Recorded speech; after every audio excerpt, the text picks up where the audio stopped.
Specialist, and welcome to the 2020 Top Advisor by Participant Outcomes Celebration. We are proud to have advisors with us who are going above and beyond in the area of successful retirement outcomes, and they are raising the bar for the industry as a whole. However, before the announcement of this year's Top Advisor, we have a very special guest for a timely discussion about the upcoming election and recent financial regulation. He's a political insider, former White House official, and also happens to be an RIA himself. So please join me in welcoming Skybridge Managing Partner, Anthony Scaramucci. Anthony? John, thank you. That was a very flattering introduction. How are you? Doing well, doing real well. Hope you are as well. You're not going too crazy with everything that's happening? No, listen, I haven't been able to leave the house. This is the longest I've been on Long Island since elementary school. Even in the third grade, they let us go to the Hayden Planetarium. You know, but I'm trapped here in the basement. Every once in a while, my wife feeds me, and so, you know, we've got low expectations, John. That's the key, right? That's how we coach our clients too, especially in the COVID-19 drama. Low expectations. There you go. Wonderful. Well, let's dive right into the questions. I know we've got you here for just a limited time. So, you know, the question on everybody's mind 45 days before the election, Anthony, is where do we sit? Who's got the edge and why? Well, let's talk about it very objectively. I think that Joe Biden has the edge, not just because of where the polling is, but because of where the sentiment is this time. If you were with me 4 years ago, I would have told you that Mr. Trump, then candidate Trump, had the edge because there was great polarity in the electorate, and Secretary Clinton was more polarizing than Mr. Trump. I would say the opposite today. He's more polarizing than Mr. Biden. So I would say that the vice president has the edge right now. But listen, I've done this for a while. 45 days is like 500 years in Trump world. God only knows what's going to happen. And so anybody that thinks they can call this election is misguided. Of course, I didn't give you my hunches. I didn't give you my political punditry, but FAs and so forth really don't want that. They want an objective assessment of what's going on. And so my objective opinion is it's Joe Biden's race to lose, primarily for three things. The electorate by and large thinks that the president mishandled the COVID-19 situation. They're also somewhat perturbed by the handling of his personal style.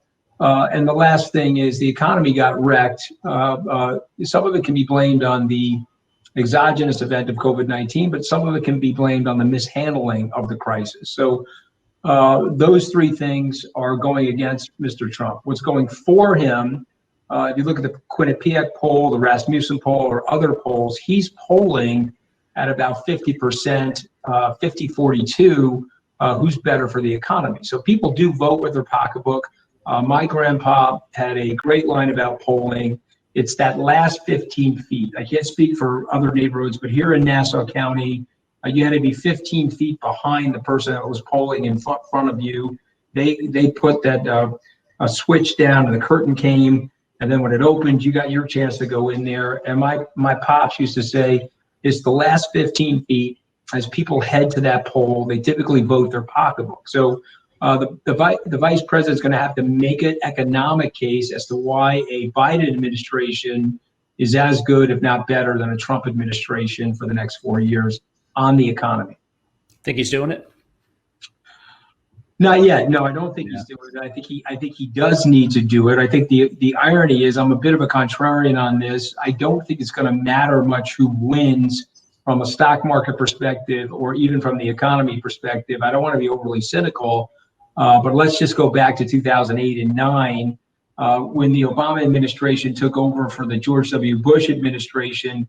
They left certain things intact. The Federal Reserve policy intact. Tim Geithner, who had worked with Secretary Paulson and Chairman Bernanke, became the Treasury Secretary, and they began the process of doing the workout for the automotive industry, which was already in progress.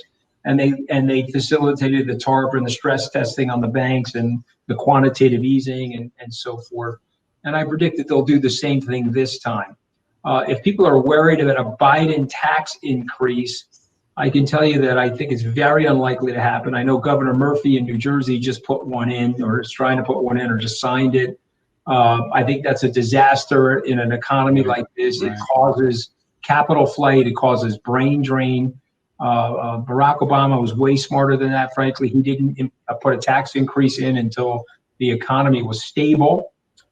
We can talk about deficit spending. I don't think you can deficit spend as far as the eye can see. Even the modern monetary theorists, if you read Stephanie Kilton's book, which I do recommend to people, The Deficit Myth, she does make a lot of good points, but you can't spend forever. It will creep into inflation and crypto and gold and so forth. And what it does is, unfortunately, deficit spending, I can prove it to people empirically, that it lowers the living standards of the middle and lower class. And we've already got an income gap and a wealth gap right now, so we don't want to further exacerbate that. Understood. What do you think of Biden's choice of Kamala Harris as VP pick?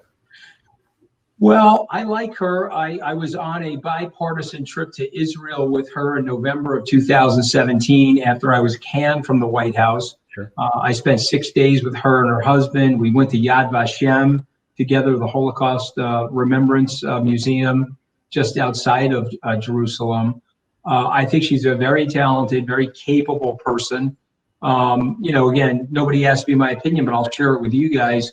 I don't think the case I am not Donald Trump and I am not Vice President Pence is enough. I think these guys have got to be a little bit more aggressive. The Vice President was more aggressive last night on the town hall. Sure. But I think he's got to get out there and really define and create a narrative for himself that's beyond on the antipode of Trump.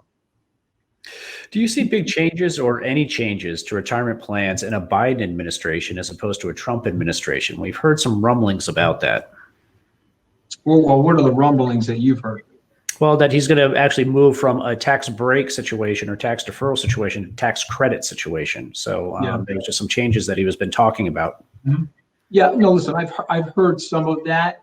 I don't think any of that goes through. I think it's a lot of campaign rhetoric. Obviously, they've got their coalition. The Republicans have their coalition. These are very fragile mosaics, if you will.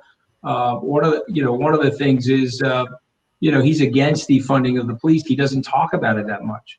When the president is narrating that he's an agent for the radical left, he's not rebutting it super hard because he sort of needs that coalition that included Senator Sanders to get him over the finish line. So a lot of the times what happens is there's a very big chasm between the lip and cup as it relates to policy actually meeting execution and becoming law. I don't see that happening, but that's me.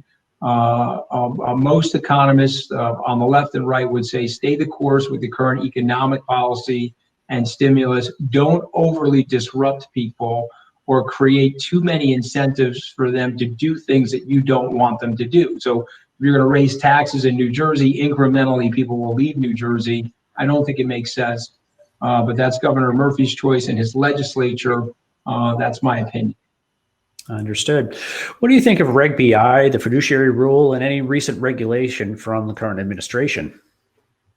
Yeah, okay, so just so I can be clear, we're talking about the new fiduciary rule that's coming out of the SEC, not the one that we put to bed a few years ago from the Department of Labor. Is that correct? To be honest with you, both, right? So you got Reg BI out of the SEC, and then you've got Secretary Scalia is reintroduced the fiduciary rule, which a lot of critics will say is very watered down and friendly to the industry. So I'm just wondering about your take on both. Well, I mean, so the interesting part of this is November of 2016, about 4 days prior to the election, I wrote an op-ed in the Wall Street Journal talking about the fiduciary rule, the Department of Labor fiduciary rule. I remember it well. I basically said your 401k does not need a babysitter. The notion that the federal government is going to get into the asset management business and punish high feed situations versus low feed situations, I think is nonsensical, and I think it hurts the free market, and it also hurts the very capable, non-nefarious FA. And I'll just give you an example. We marketed, for confidentiality reasons, I can't give out the name, but we marketed a very well-known private unicorn. There were high fees associated with that vehicle. If that unicorn delivers a 10-to-1 performance, if you will, or it's a 10-bagger over the next 5 years after it becomes public, why would the fees have mattered? the fiduciary rule would have sort of steered clients away from that, and they would have had you in ETFs and so forth. And you got to be very, very careful when the government gets into the capital allocation business. It creates a lot of distortions. The new rule coming out of the SEC and the watered down version of what Secretary Scalia are offering, I'm actually fine with. I think whether we like it or not, we have to accept the reality of our lives. It's the food, drug, and securities industry. Those industries are the most heavily regulated industries in the United States. And so they're coming after us whether we like it or not. And so just having these rules in place, even though you may not like elements of them, they're actually okay compared to what could happen if those rules were not in place. So imagine we don't have the rules in place, and it's 6 months, 12 months from now, or 5 years from now, and somebody more aggressive, somebody that has an over-regulation, very thick overbite towards regulation, you could get way worse rules than the ones that they're offering. So I, in general, like them. Okay. Yeah, what'd you call it? The infiduciary rule at the time, I believe? I did. Yeah, I did. I said, this is something that as a fiduciary, I would not recommend if I was in management. You know, there's an interesting thing there. You know, Merrill Lynch, you may remember, they spent over $40 million. They were absolutely confident that this rule was going into place. So they spent over $40 million to put the technological prowess together and the processes to execute on that rule. Right. Of course, it didn't happen, and they ate that expense and took a loss. But as I was trying to explain to people, this is the greatness of our system. You could have a over-regulation emanating from the executive branch. A guy like Secretary Scalia, when he was a private attorney, was challenging that rule. He brought the court case. And so the administrative judge repealed that rule. So the good news is you've got a couple of layers of checks and balances and a little bit of diffusion of power in those bureaucracies, which I think is directly beneficial to the American economy. And again, whether you like President Trump or you dislike President Trump, the 200 plus federal judicial appointees are regulatory friendly to the economy. And I think that will be a good thing for the economy going forward. We can talk about the social issues later. If people want my opinion, I'll give them. There's no way Roe v. Wade will be challenged by that Supreme Court. I know people saber rattle about that for political purposes, but that is well-grounded law. And it's not going to be Gorsuch or Kavanaugh or Roberts. It's just not happening. I have a lot of reasons why I believe that, but that's my opinion. Last question. How do you feel about the SEC's recent update to the accredited investor definition? Something you've been waiting on? Yeah, well, again, this is a friendlier SEC than the Obama administration SEC.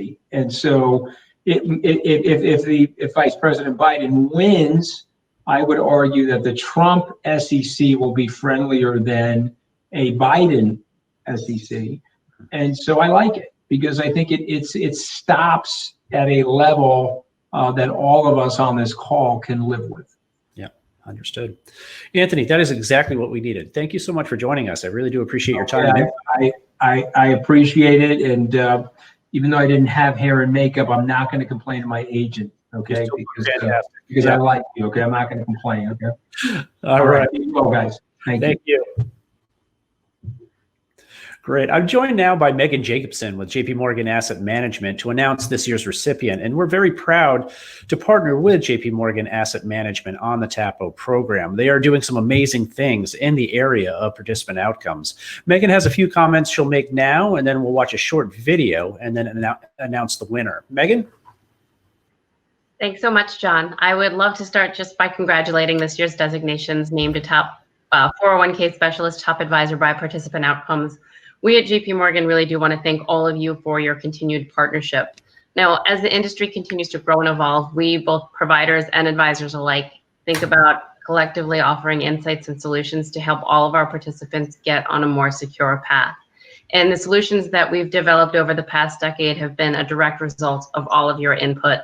Things like helping you meet your clients' fiduciary obligations with Target Date Compass, or providing you with timely legislative and regulatory updates to help navigate all of the changing regulation we just heard about. So we look forward to your continued partnership in building stronger plans that help us solve the issues facing participants today. Congratulations again on this amazing accomplishment.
TAPOs are to be applauded for the dedication to the plan sponsors and participants with whom they work. But I'm going to let Megan actually announce this year's recipient. So Megan, go ahead. Sure, I'm thrilled to announce that the 2020 award recipient is Jana Stout. Congratulations. All right, Jania, congratulations.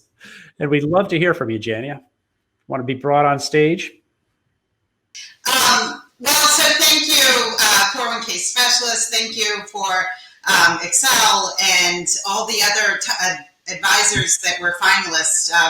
The thing that I think about is if it wasn't for these 11 other amazing advisors, it wouldn't continue to push me every year to continue to do more for our clients. And you know, the way I think about it is we all need to keep pushing that bar up further so that we all kind of can get more creative every single day on ways that we can impact our participants.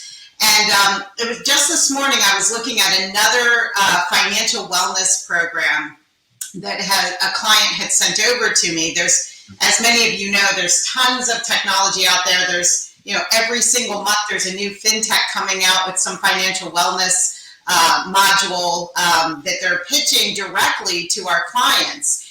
And I'm a true believer, and I think you all would agree, that it's not going to work unless you have the advisors on the same side of the table. So I think it's us, the advisors out there, that are pushing it.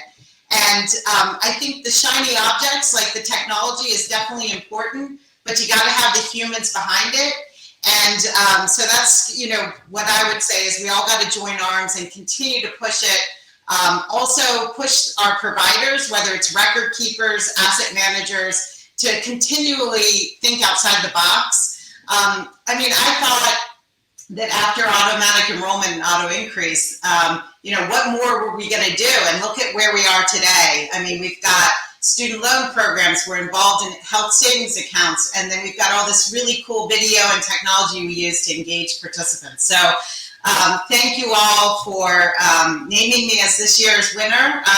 But I think that everybody that was a finalist this year is a winner because we're all in this together. So thank you all. That is excellent. Really appreciate your dedication and passion, Jania. So that's wonderful. Excellent. And thank you again to our top advisors and to our partner, JP Morgan Asset Management. Just a reminder that the Excel 401k Digital Series continues back here on Monday at 3:30. But until then, have a great weekend. And thank you so much for joining us.